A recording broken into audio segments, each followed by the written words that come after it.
now I want to take a look at 7 priorities. There are 7 priorities as a leader that I feel are critical for you to focus in on during this time of change and ambiguity. And those priorities are communication, skills assessment, inclusion, support, flexibility, and professional development. And the spoke that pulls it all together is your attitude. And attitude is everything. So these, can you go back, Gerald? These, these 7 priorities, when you focus in on these, they will help you to be a more effective leader. They'll help you to be more effective, more skillful, more influential as you are working to create a path forward to guide your employees through all of this change and uncertainty. It's really important to focus on these priorities. These priorities are just as important as your technical competencies. They take work, they take time, they take commitment, but I guarantee that if you focus on these, you will definitely see results in yourself as a leader and how your team works together and responds to the challenges of your business that you're dealing with now through COVID. So let's look at communication. Your employees are looking to you as a leader to really guide them through this pandemic. They're looking to you to have confidence to guide them through. So have a plan, have a vision for the future, right? And as a leader, your employees are looking for you to help them in terms of structuring and coordinating and managing the pace of their work. So my recommendation here is use different methods of communication. There are visual, verbal, written. Use all the methods of communication that you have available to you, because when you're dealing with change, you want to have consistent, simple messaging for folks to be able to understand. And different people pick up at different rates. So if I'm a visual person, I need you to communicate with me that way, where someone else may like to read through policies and procedures. So cover the gamut and use all of the methods of communication that you have available to you. Use a coaching communication style, active listening, asking more questions, really guiding your team members through by asking more questions. Spend more one-to-one time with them. Be clear, concise, and like Gerald mentioned earlier, keep it simple. When you're communicating, help your employees understand how does their work map back to the vision and the mission and the objectives that you're trying to accomplish. How does the part that they play, where's that puzzle that they have, how does that fit in?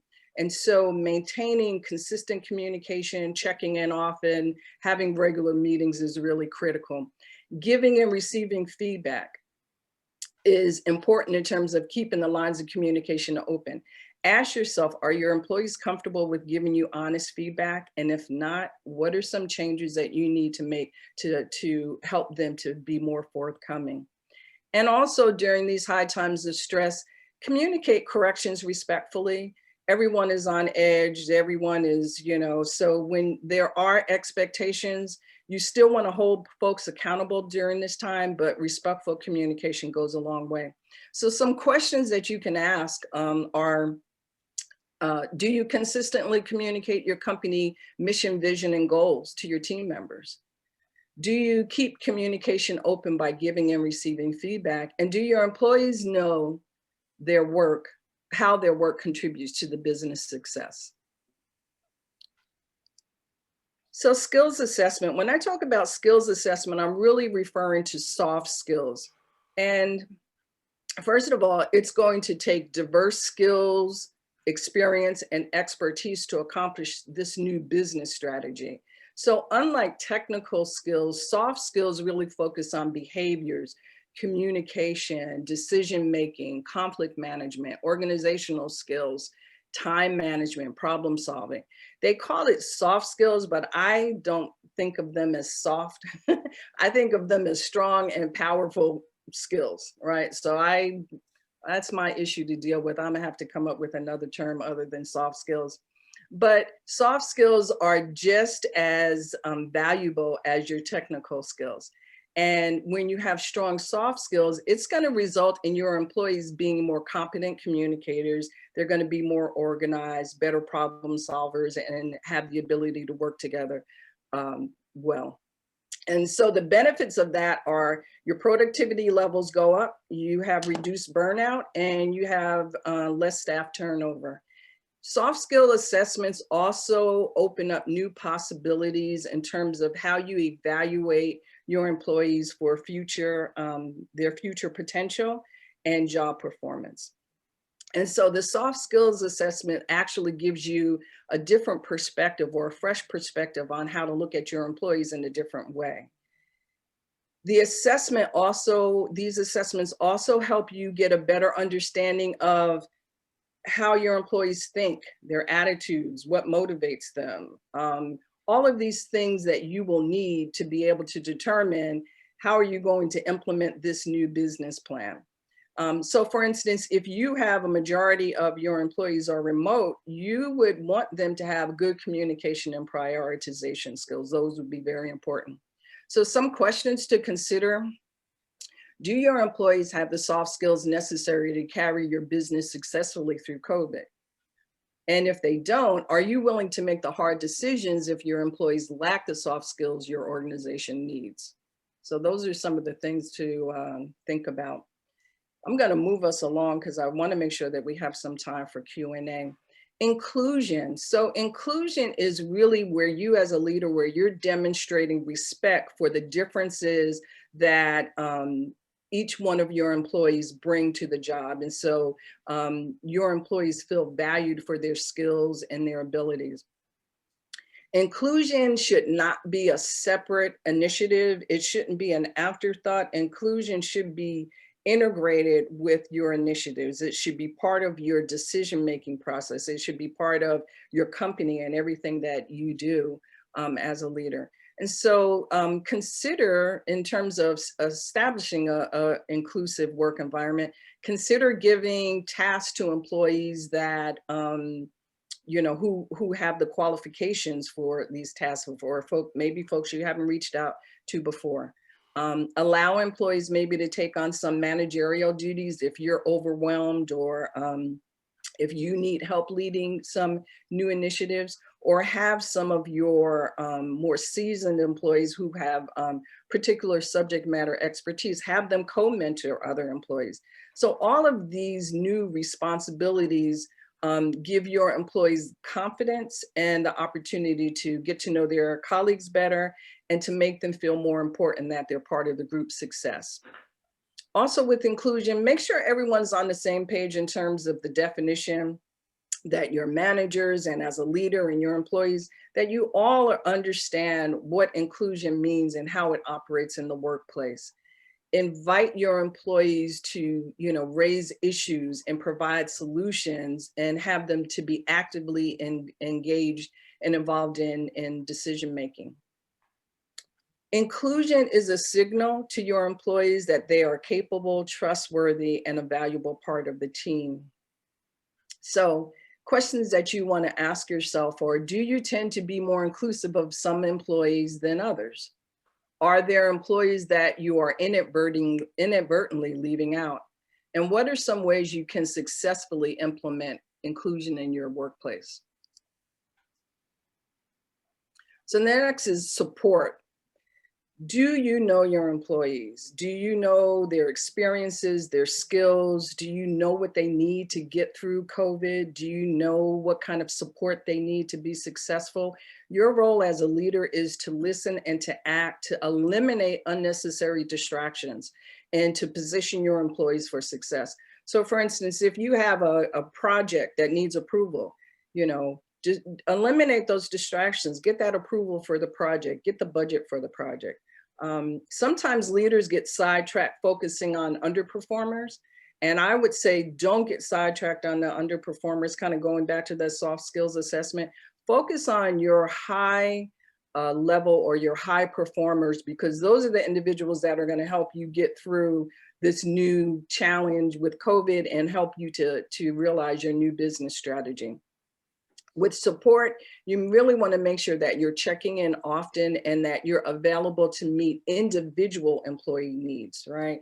And also showing the rewards and recognition. That's going to go a long way, especially now, towards reinforcing to your employees the role that they contribute to the success of your business and your organization.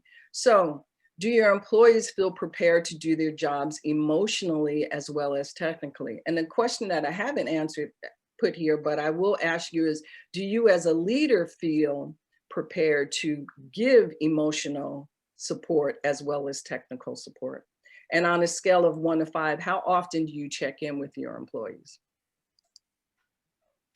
Flexibility. So in the past, flexibility was used to attract high performers, or it was used for working moms. Today with COVID has really accelerated remote working. Some industries and businesses weren't quite ready to make that jump into having their employees work remotely. But COVID has really transformed that trend from being a perk to actually being a people practice for all employees, regardless of their role. So since flexibility is the new norm, you need to have the mindset of openness and willingness to demonstrate that you're able to adapt and adjust to being flexible for whatever that may be. Flexibility can take all kinds of forms. There could be flexibility in the way the job is done, who's doing the job, when you're working. So being open to different forms of flexibility, especially during this time. And also consider using flexibility in establishing an inclusive workplace by allowing flexibility for all employees, regardless of their role. So as a leader, some questions to think about. Have you changed your perspective about workplace flexibility? Are you more trusting of your employees now that everyone is doing it? Are flexible work hours offered to all employees, regardless of their role? And I think I had mentioned that before. Professional development. Professional development. Are you developing your people? Have you allowed your professional development to take a back seat during COVID? Well, stop it. This is a good time to do your professional development. This is a good time to learn a new skill. This is a good time to develop an area that you're interested in. So as a leader, really encourage your employees to just take advantage of always growing and developing. There are training opportunities that you can provide to your employees around how to adapt to change, specifically related to COVID. How do you adapt to change? How do you work in ambiguity? How do you work through times of uncertainty? How do you, as a leader, how can you establish more effective virtual teams? How can you lead meetings more effectively? We're having more of these Zoom meetings. Are you really getting work done by being an effective meeting facilitator? So professional development is really an investment in your employees and their training, and that builds up an appreciation for different approaches to how the work is being done. And it really, again, reinforces that your employees are essential team members and essential to you for getting your new business model implemented. So some questions to ask yourself: are you asking your employees what they're interested in learning more about to enhance their professional development? Are professional development opportunities available to all your employees? So again, that's kind of inclusion and professional development. And the key that keeps everything together is attitude, attitude, attitude. Attitude is everything. So attitude, by you as a leader having self-awareness, right? Starting at, again, tone at the top. What is your attitude? Do you have an attitude of being open to lead differently, to challenge yourself, to communicate a little bit differently so that you can have more tools available to you to help and assist your employees and to lead by example? Are you aware of what your staff needs? Do you have a clear idea of what they're doing so that you can give them meaningful feedback on their contributions or guidance if they need it? Being authentic. Making authentic connections, right? Show up and be who you are. Let your words and your actions be aligned. My mother used to say, don't do as I do as I say, and that drove me nuts, right? So be true to who you are so that your employees can be true to who they are. And then you've got authentic connections showing up at work. Appreciation, gratitude, and support goes a very, very long way. And be intentional, stay engaged, make space to create this dialogue and to discuss issues, make it clear how their work contributes to the larger picture, especially if you have folks that work remotely.